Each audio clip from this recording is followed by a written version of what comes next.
విజయసాయి రెడ్డి గారితో ఆయన భేటీలో చాలా విషయాలు మాట్లాడుకున్నాం. ఆయన జగన్మోహన్ రెడ్డి గారి దగ్గర పడిన ఇబ్బందుల గురించి చెప్పారు.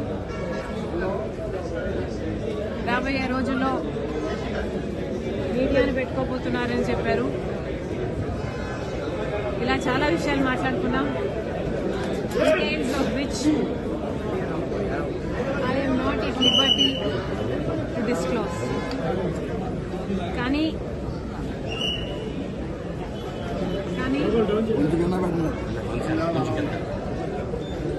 ఒక విషయం, నా బిడ్డలకు సంబంధించిన విషయం కాబట్టి, అది నా పర్సనల్ ఇష్యూ కాబట్టి దాని గురించి మాట్లాడే స్వేచ్ఛ నాకుందని భావిస్తూ ఆ ఒక్క విషయం మాత్రం చెప్పదలుచుకున్నాం. సాయిరెడ్డి గారు చెప్పిన ఈ ఇన్సిడెంట్ టైం లైన్ ఏమిటంటే, జగన్మోహన్ రెడ్డి గారు సొంత తల్లి మీద, అంటే మా అమ్మ మీద కంపెనీ షేర్స్ తనకే చెందాలంటూ లీగల్గా కేసు వేసిన తర్వాత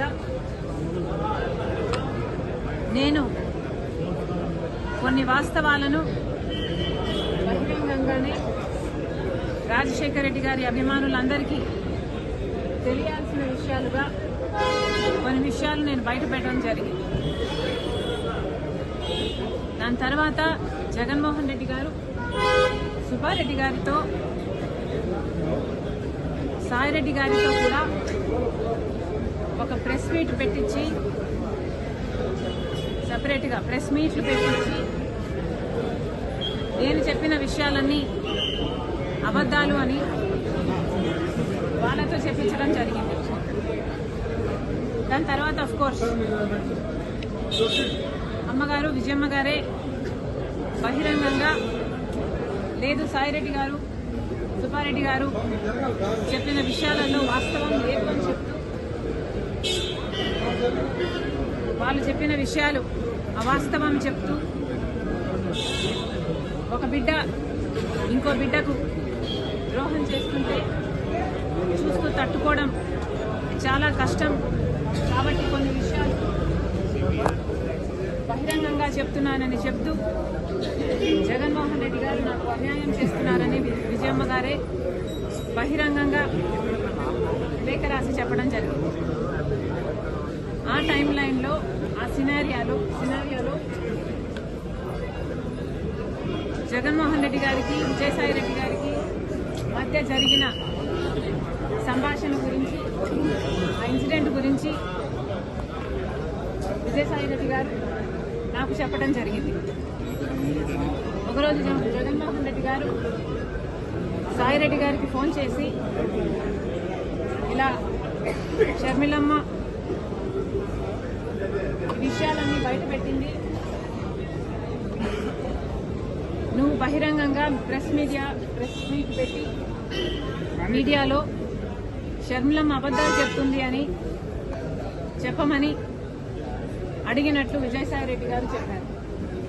దానికి విజయసాయి రెడ్డి గారు సమాధానం చెప్పారంట, అలా ఎలా కుదురుతుంది సార్,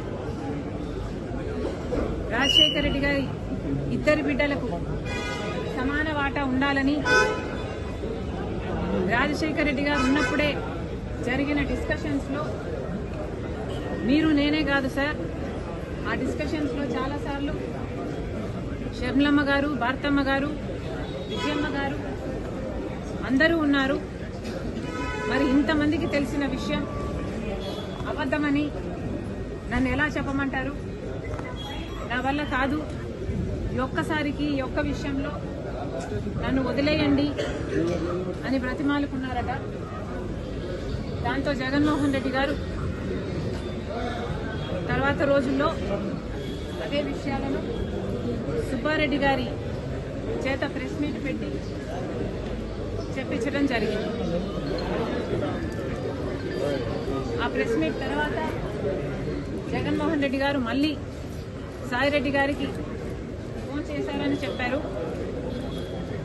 ఆ ఫోన్ కాల్లో మళ్ళీ జగన్మోహన్ రెడ్డి గారు లేదు తప్పదు, ఈ విషయం నువ్వు కూడా చెప్పాల్సి ఉంటుంది కాబట్టి ప్రెస్ మీట్ పెట్టి షర్మిలమ్మ చెప్తున్నది అబద్ధమని చెప్పాలని చెప్తే మళ్ళీ సాయిరెడ్డి గారు సార్ విజయమ్మ గారికి అన్ని విషయాలు తెలుసు, దయచేసి నన్ను బలవంత పెట్టకండి, నాకు ఈ విషయంలో జోక్యం చేసుకోవడం ఇష్టం లేదు, నన్ను వదిలేయండి అని ఎంత బ్రతిమాలినా జగన్మోహన్ రెడ్డి గారు ఒప్పుకోలేదని చెప్పారు.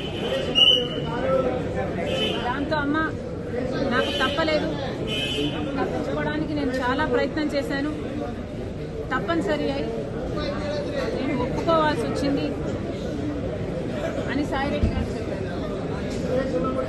ఆ తర్వాత సరే సార్ ఇష్టం వచ్చినట్లే చెప్తాను నేను అని జగన్మోహన్ రెడ్డి గారు చెప్పాక జగన్మోహన్ రెడ్డి గారు